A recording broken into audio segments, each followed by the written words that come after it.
ဒီနေ့ကတော့ကျမယောက်ျားချက်ကျွေးရဲ့ကြက်မီကင်အပူရှာပူချက်လေးနဲ့ထမင်းစားပါမယ်ရှင်ဗမာချက်လေးကိုပဲမီကင်ပြီးတော့အနေတော်လေးတုံးနဲ့ခုတ်တယ်ဒါကတော့ကျမယောက်ျားခိုင်းတာလေးကျမလုံရင်ကနေပြီးတော့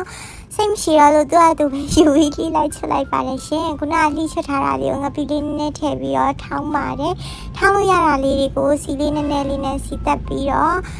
ချက်သားလေးထည့်ပါပြီချက်သားလေးအယောင်ပြောင်းလာတာနဲ့ရေလေးနည်းနည်းထည့်ပြီးတော့ချက်သွန်လေးနည်းနည်းထပ်အုပ်ပါတယ်ရှင်